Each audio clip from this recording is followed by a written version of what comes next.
그 얘기 한번 해주셨어요. 그 빌딩이 높은 거 보면 위압감도 있고 답답하고 그런데 마곡 보면 참 살기 좋더라. 네. 저도 여의도로 이사 오고 나서 여의도가 이쪽 서여의도는 딱 그 고르잖아요. 네, 국회의사당 층고 제한 50m가 있어가지고. 맞아요. 예. 그래가지고 웬만하면 우리 저 명성 PD는 그 은근슬쩍 동료의도에 맛집이 많아가지고 글로 가고 싶어하는 눈치가 있지만 저는 서여의도에 우린 있어야 된다. 여기가 살 곳이다. 여기 사람 사는 곳이다. 저긴 저도 비슷해요. 너무 높고 아우 거긴 좀 번잡스러워요. 그래서 서여의도는 이제 네. 휴먼 스케일이죠. 네. 그래서 길도 좁고, 네. 네, 이제 걸어다니기 좋고, 네. 그래서 가로를 중심으로 상가도 발전이 많이 돼 있고, 예. 건물도 별로 안 높으니까는 시선을 가로막는 것도 없고, 국회 쪽 쫙 뚫렸죠. 맞아요. 네, 그러니까는 말씀드린 것처럼 소위 레인보우 7단계가 있었는데 일자리가 여기 있다고 하면은 네. 교통, 교육, 편의시설, 자연환경, 문화시설, 의료시설, 그다음에 건강한 유통시설인데 이제 현대백화점도 있으니까 그렇죠. 네. 그래가지고 여기 많이 살기 좋아졌죠. 네. 저야 뭐 진짜 여의도에 산책하기 바쁘죠. 주말 같은 경우. 국회의사당 쪽으로 들어가서 국회도서관에서 공부하다 오기도 하고, 그리고 여기 뭐 또 여의도 공원도 있고. 네. 그런데 이 얘기를 왜 드리냐 하면, 결국 사람들이 서울에 살고 싶어 하는 사람이 더 늘고 있는 뭐 향후 10년이든 15년이든 간에 그 추세가 계속되면 서울의 땅을 서울을 늘릴 수는 없으니 네. 용적률이라고 해서 여기다 높이 지으려는 움직임을 할 것 같은 분위기가 많아요. 실제 서여의도도 용적률 상한에 대해서 얘기가 있다가 잠시 이번에는 스톱 하고 동여의도만 좀 열어준다고 하던데. 네. 그래서 요즘은 서울의 용적률 750% 얘기가 나와요. 네네네. 이거에 대해서 어떻게 생각하십니까? 살겠다는 사람은 많은데 그러면 올려줘야 되는 거 아니야? 이렇게 생각할 수도 있잖아요. 그러니까 요즘에 건축비가 올라가가지고 예. 지방에 짓는 이제 부산에 짓는 아파트가 분담금 9억 달러 있거든요. 네. 공사비가 이제 2.5배 올라가지고요. 그래서 9억이면은 그 동네에 새 아파트를 사고도 남거든요. 34평. 새 아파트를 사고도 남는데 분담금 9억을 내면은 종전가액이랑 합쳐가지고 한 12, 13억이 돼요. 그래서 아마도 그 지역에서는 그런 수요가 없을 거예요. 네. 지금은 없겠죠. 나중에 생길 수도 있지만. 근데 서울도 전 똑같다고 생각하거든요. 예. 용산에 예를 들면 오세훈 서울시장이 용산 철도 정비창을 40만 제곱미터짜리를 소위 1000% 용적률로 만들어가지고 건물을 짓겠대요. 예. 근데 공사비가 과거에도 20 몇 조 원이었는데 현재 기준으로 35조인 것 같은데 제 느낌상은 70조가 넘을 것 같은데 예. 공사비가 폭증했기 때문에 예. 그러면은 평당 오피스 분양가가 평당 8천만 원에 이르게 되거든요. 예. 그러면은 지금 이제 오피스가 매각되는 가액이 막 이제 비싸도 이제 4천, 5천인데 8천에 그거를 들어와 가지고 들어올 입주사가 게다가 면적도 서울시 전체 업무 시설의 막 8%, 9%. 그러면 누가 들어오겠냐? 약간 이런 거여 가지고 지을 수는 있는데 네. 그거를 누구한테 팔 것인가? 이런 생각이랑 두 번째는 이런 얘기는 좀 그 경기도에서는 되게 예민한 얘기이기도 한데요. 일기신도시 특별법에서도 특례 용적률을 줘요. 말씀드린 것처럼 예. 그 아까 750%는 다른 용도지구지만 일반 주거 3종은 450을 주거든요. 그러면은 만약에 분당이 450으로 특례 용적률로 해가지고 짜자작 바꾸고 나가면은 이제 주변에서 흡수를 할 텐데 네. 그럼 흡수 당하는 지역은 이제 뺏기게 되는 거거든요. 그렇죠. 맞아요. 그래서 그런 고밀도 특정 지역을 집중 개발하게 되면은 그 주변이 아까 말씀드린 것보다 더 빠른 속도로 이제 공실이 나겠죠. 예. 그러면은 그 안에서도 그 상당한 그 이제 이동이 있을 수가 있거든요. 예. 네, 그래서 뭐 그거를 진짜 우리가 바라냐? 그래서 이게 하는 게 진짜 맞는 방향이나 그러면은 뭐 하면 되는 건데 예. 지금은 그냥 서로 다 너나 없이 전부 다 750% 용적률 가능하다 이렇게 얘기를 하고 있는데 예. 저도 얼마 전에 인구랑 막 이런 여러 가지 포럼을 가면은 공통적으로 하는 얘기가 미래에 그 700%대로 집을 지어가지고 그거 누구한테 팝니까? 요새 그런 얘기 많이 하거든요. 예. 그 부분에 대해서는 좀 부정적으로 보고 있습니다. 그러니까 용도 용적제상 인센티브를 주고 더 지을 수 있는 행정적인 부분에서의 문제가 아니고 그거를 분양하는 시점부터는 이미 가구수 피크에다가 그 다른 지역에서 사람들을 사실 빨아오면서 그 수요를 뺏어와야 되는 건데 보험사들 영업하는 거랑 전 똑같다 생각하거든요. 네.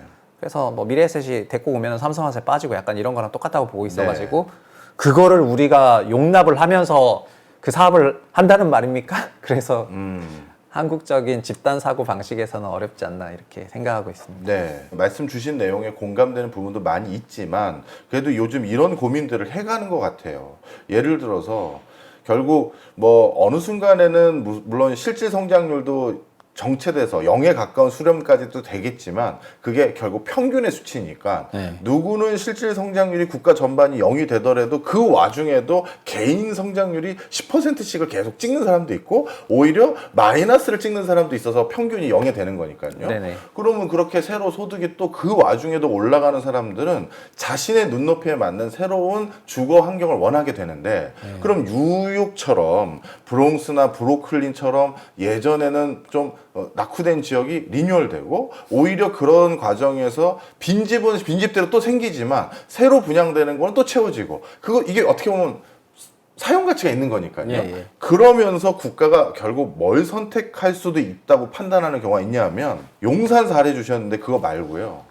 서울에서 결국 살고 싶습니다라는 MZ세대도 많을 거고 그리고 서울에 전 집이 아직도 없어요. 내 나이가 이제 40, 50인데 그런 사람도 있을 거고 그럼 그런 사람들의 또 표심을 달래기 위해선 당연히 저는 할 게 아까 학교 얘기해 주셨으니까 네. 초등학교, 중학교 이제 서울의 그 수많은 초, 중, 고 중에서 국공립 고등학교, 중학교, 초등학교는 일부 없앨 거고요. 네. 그럼 없애는 과정에서 그 부지 당연히 저는 주거단지로 개발될 가능성이 후보군 중에 있을 거라고 봐요. 그 다음에 또 한 가지는 슬슬 고민하고 있는 철도 지하화. 우리나라는 철도가 그리고 철도 그 차량 기지가 굉장히 요지들에 많이 있거든요. 서울역이라든가 그 다음에 수서라든가 그리고 수색이라든가 창동이라든가 이런 서울 지역에 있는 이런 뭐 철도 지하화라든가 그리고 슬슬 요즘 대학들에 대해서 결국 이 대학의 엄청난 캠퍼스 부지가 일부 팔릴 거라고 전제 아래 모 그 건설회사들은 이미 마스터 플랜들을 그리기 시작했어요. 네. 예를 들어서 K대 근처는 H사가, 그 다음에 H대 근처는 여기 K대가 고려대가 아닙니다. 네. 서울에 K대가 워낙 많죠. 그리고 또 H대 근처는 또 S사가 뭐 이런 식으로 또 P사는 또 어디에 관심이 있다고 하고 그러면 결국 그쪽 지역에다가 국가가 허용해서 저 지방에서 올라오려는데 비싸게 돈 주고 임대하는 사람들에게 국가가 공급하겠습니다 하게 될 것 같고 그때 또 용적률 많이 올려줄 것 같은데 네. 어떻게 생각하세요? 그러니까 똑같아요. 그렇게 하면은 그 속도만큼 더 빨리 소멸할 거예요. 지방은 네. 그리고 경기도도 마찬가지고요. 경기도 그 사람을 결국 지금은 그 아까 말씀드린 것처럼 보험사 영업처럼 네. 가입해야 될 사람 수는 더 줄어들고 있는데 보험사들이 더 내가 드라이브 걸게 이러는 거예요. 그러면 서울시 생명보험사가 고객을 더 많이 확보하겠습니다. 네. 이제 모객은 똑같은데 네. 그러면은 뭐 경기도시 생명보험사는 고객들 다 뺏겨야죠. 그러면은 경기도에서는 더 빠른 속도로 공실이 일어나겠죠. 그러면. 근데 현재는 서울은 안타깝지만 아까 말씀드린 것처럼 전 서울의 착각이라고 생각하는데 예. 도시가 그 제공해 준 아까 그 핵심 기능들은 그게 없으면 못 살아요. 예. 그러니까 학교가 없어졌는데 거기다 집을 짓는다? 그럼 학교가 없는데 거기에 누가 들어와서 이제 살까요? 그러니까 교육이 필요 없는 이제 자녀들 다 키운 이런 사람들이 올 수 있지만 수요가 좁다는 네. 거고요.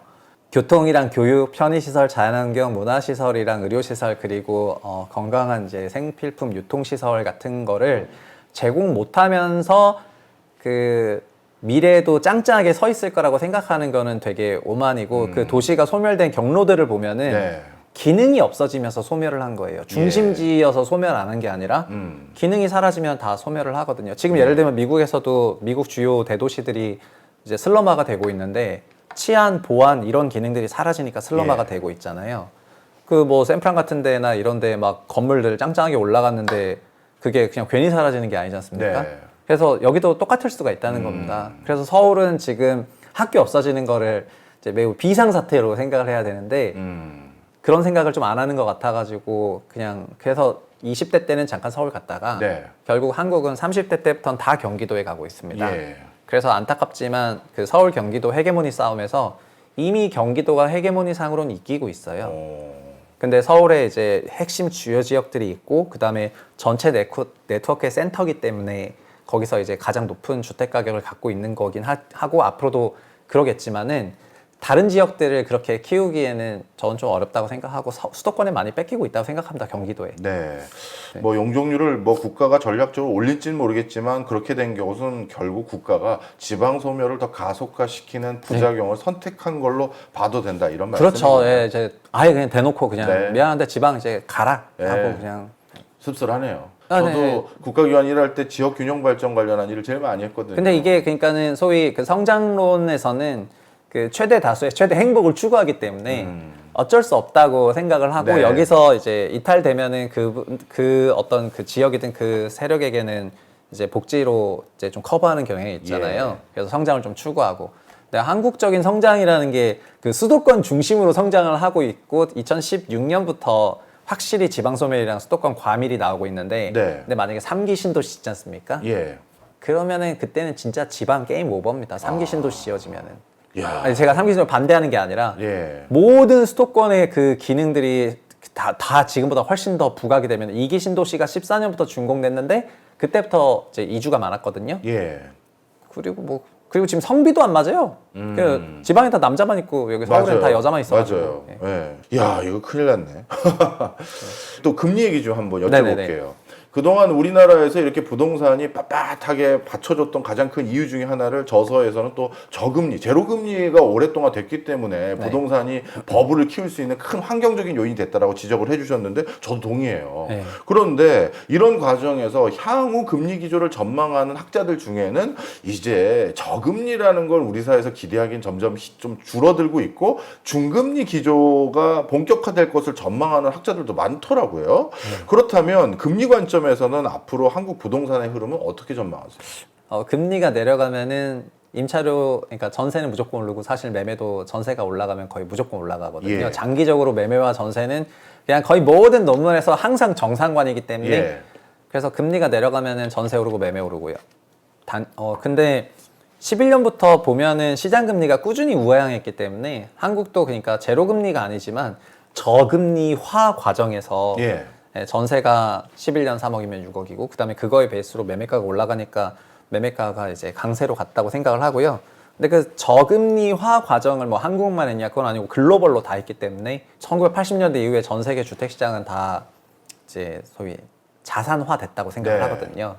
그래서 자산화 됐는데 이게 상품화라면은 수요 공급 논리로 그 가격을 이제 가격의 자연스러운 변동 이제 막 유가처럼 뭐 20불 갔다가 갑자기 120불 갔다가 이런 걸 허용하겠지만 자산이 돼버리면은 20불 가산 안 되거든요. 왜냐하면 거기를 자산을 베이스로 이제 금융이 붙어 있기 때문에 금융이 무너지면은 시스템 문제라고 생각해서 이제 개입을 하게 되잖아요. 네. 그래서 지금 주택도 많은 나라에서 준자산화 됐고 그래서 개입이 아주 상시적으로 일어나는 나라도 있고 우리나라는 작년부터 처음으로 제도적인 개입을 시작을 예. 했기 때문에 올해도 있고 앞으로도 계속 있을 것 같거든요.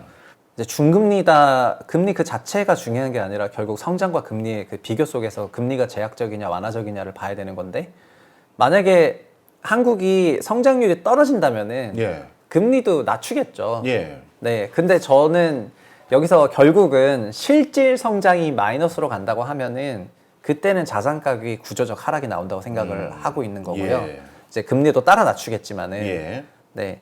그래서 당분간은 뭐 중금리적으로 가겠죠. 워낙 풀어놓은 것도 많고 우리나라도 물가가 좀 높게 나오고 있고 최근 내렸긴 했지만 근데 구조적으로 보면은 금리를 막 제약적으로 운용할 만한 그런 인센티브가 정부 사이드에는 없다 생각을 하거든요. 그래서 금리는 이제 소위 성장을 원하시는 성장 계파가 원하시는 것처럼 성장 대비해서는 완화적일 것 같아요. 예. 네, 저는 그렇게 생각을 해요. 그렇군요. 네, 다만 이제 그 레벨이 너무 높아서, 네, 그러니까 이제 너무 높다 보니까 수요는 계속해서 좀 타이트하고, 그래서 소수의 주택들만 조금 이제 선호를 충족시켜 주는 것만 거래가 되고, 네. 나머지는 좀 거래도 잘 안 되는 그런 위축된 시장이 계속 이어질 걸로 보고요. 네. 근데 이제 강남 지역에 집 아주 비싼 거 사는 사람들은 네. 어차피 뭐 그 대출 껴서 사는 것도 아니고 그리고 뭐 어떻게 보면 집이 있는데도 비워두는 사람도 있더라고요. 여기는 뭐 병원 아니면 제가 안 받을 거니까 연락 주지 마세요 하면서 아예 그냥 건물을 비워놔요. 난 병원 빌딩 만들 거라고. 그럼 그런 분들도 금리에는 영향을 받다고 봐야 될까요? 상업용 빌딩이요? 예, 상업용 빌딩뿐 저는 아니라 상업용 빌딩은 아파트도 저는 그러니까 주택은 전체적으로 쇼티지여가지고 예. 주택을 고가로 지르시거나 예. 아니면은 주택이 주는 효용 때문에 뭐 그 돈을 내는 사람들은 전 이해가 되는데요. 그 상업용 빌딩 지금 우리나라 상업용 빌딩 이제 쇼티지 아니거든요. 예. 그리고 이제 소위 프라임급 빌딩들도 요즘에 보면은 기관들끼리 서로 지들끼리 이제 치고받고 하다가 예. 요새는 좀 다 엑싯을 원해요. 엑싯을 원하는데 안 팔리고. 예. 상업용 빌딩은 이제 데이터상은 좋거든요. 네. 네, 캡레이시 그래도 대출 이자율보다 높게 나오니까 충분히 그걸 살 만한 환경인데 사실은 저는 이제 눈에 보이진 않지만은 렌트 프리도 2달 이상이고 아니면 더 많고 등등등 다 환산하면은 이 시장도 그러니까 약간 위태위태하다고 보고 있어가지고 2022년을 거치면서 어쨌든 상업용 빌딩 시장은 기스가 크게 났고요. 그냥 다만 무너지지 않았을 뿐이고 예.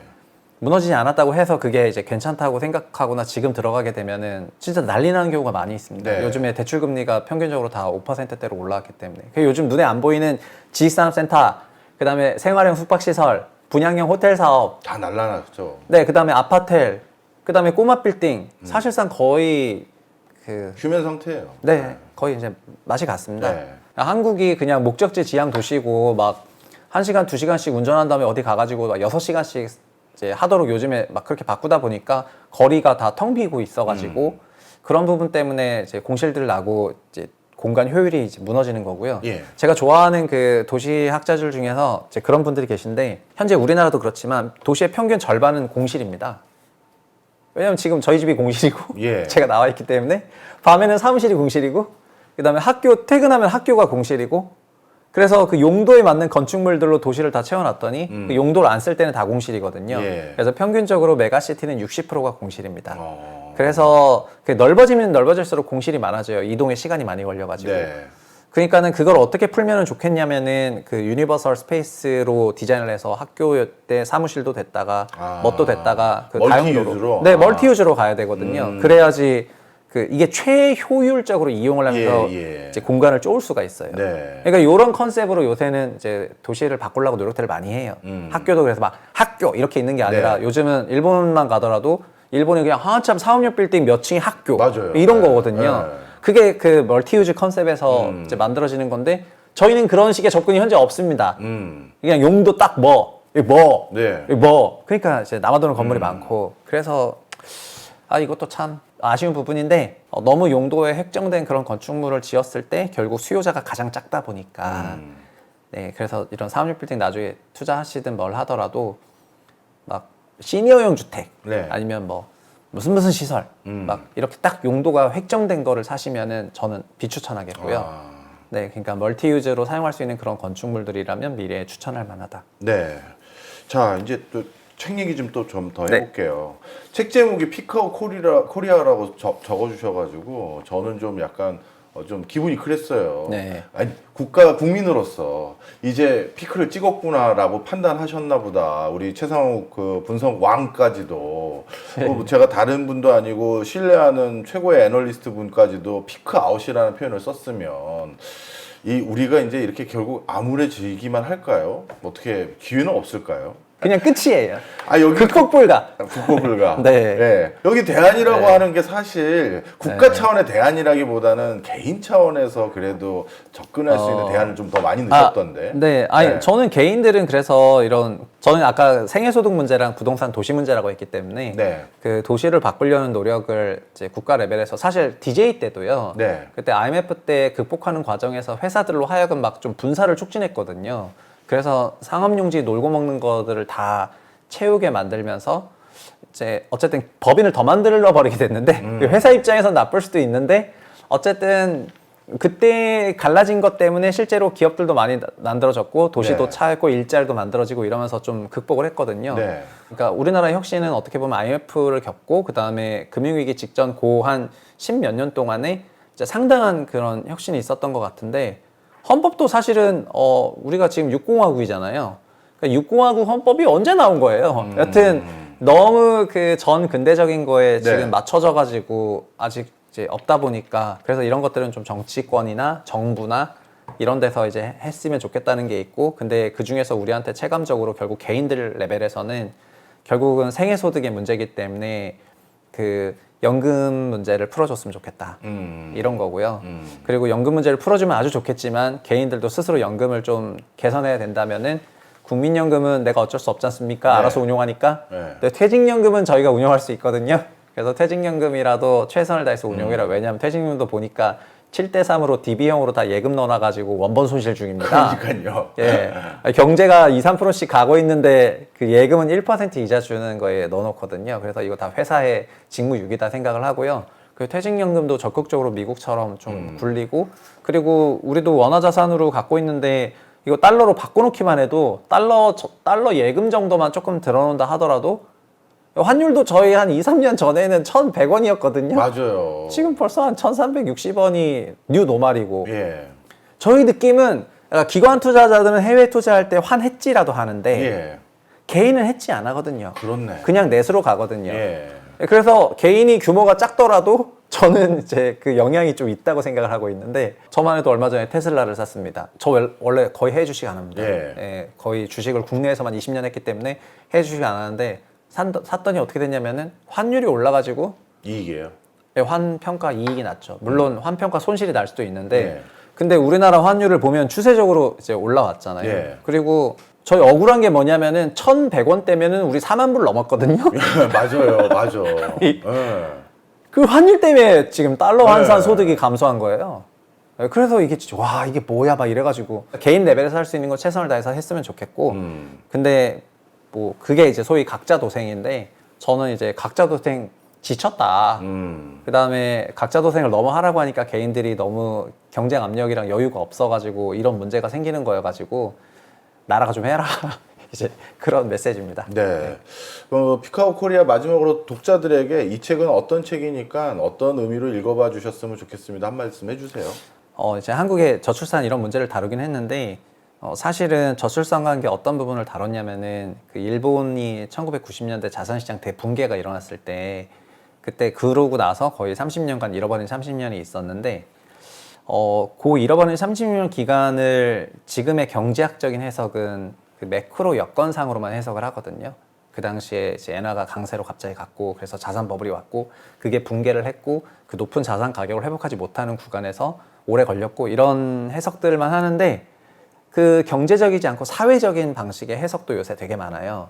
그때 어떤 것들이 있었냐면은 80년대 중후반부터 한 7, 8년을 내리 강세를 경험을 하다 보니까 그때 일본에서 아주 유명했던 게 재테크란 용어, 예. 일단 파이어족, 예. 그러니까 소위 40세 은퇴하고 소위 뭐 은퇴하고 살기, 조기 은퇴, 그리고 직업 일 열심히 해가지고 연봉 올리는 것보다 투자 한두 개 잘해가지고 적극적으로 은퇴하는 거, 이러면서 그 직장 회사의 경쟁력도 같이 낮아졌다는 지적이 있었거든요. 예. 근데 저는 그거를 17년부터 21년까지 주택가격 초강세 기간에 한국도 좀 경험을 했다 생각을 하고, 그리고 그 경험을 하고 나서 자산가격 조정이 있었지만 여전히 다시 이제 자산가격 랠리가 오기를 바라는 그 만연한 정서가 네. 그 자산 버블을 경험한 세대에 있다고 생각을 하거든요. 예. 그래서 이게 일본의 아이러니는 뭐냐면은 일본이 지금 부활 중이잖아요. 물론 안 된다는 말도 많은데 그 90년대 버블을 경험한 세대를 다 은퇴하셨어요. 네. 그래서 제로베이스에서 다시. 예, 시작을 하면서 그들이 뭐 어마어마한 의욕이 있거나 그런 건 아니지만 이제 뭔가 그 한탕주의는 없어졌어요. 네. 한탕주의는 없어졌고요. 근데 한국은 여전히 한탕주의가 있죠. 있다고 생각을 하고, 예. 그게 우리의 성장률을 사실은 잠식을 하고 있습니다. 그러다 보니까 사회적으로 멘토나 리더가 없고 그냥 직장 생활 하다가 투자 한두 개 잘해서 돈 벌면은 막 박수치고 다 그거 따라가겠다 하니까 누가 회사에서 열심히 일을 합니까? 그렇죠. 네, 그래서 이거야말로 진짜 일본을 따라간다고 저는 생각을 하고 있거든요. 예. 그래가지고 이 책은 그 과정 막 이런 전후 앞뒤 이런 거를 다 다루고 있는 내용이기 때문에, 그래서 이제 출산율만 다룬 게 아니라 이제 광범위한 주제를 다루고 있는 거여가지고 한번 읽으시면은 정말 지적 대화를 위해 가지고는 굉장히 쓸만한 책이라고 느끼실 거라고 생각을 해서 강력 추천하겠습니다. 책값도 쌉니다. 네. 저는 한국 사회가 지금 어디로 흘러가고 있는지를, 또 우리 최상욱 대표님의 최고의 장점은 객관적인 데이터와 통계를 바탕으로 이게 이래서 저는 이렇게 된다고 생각합니다를 되게 대중적인 쉬운 언어로 설명해 주시는 작가이자 또 유튜버시잖아요. 그래서 저는 지금 우리가 어디로 흘러가는지 궁금해 하시는 분들에게는 정말 강추드리는 책이고요. 저 바쁘시지만 책 좀 더 많이 써주세요. 저 애독자로서 오늘 저희 몇 권 사인 좀 하고 가시고. 네. 아유, 감사합니다. 진짜 좀 많이 네. 써주세요. 네. 네네. 앞으로도 뭐 많이 쓰겠습니다. 네, 근간 또 저희 볼 일이 또 있거든요. 네. 그래서 또 그 여의도 맨션에서 또 인사드리시죠. 고맙습니다.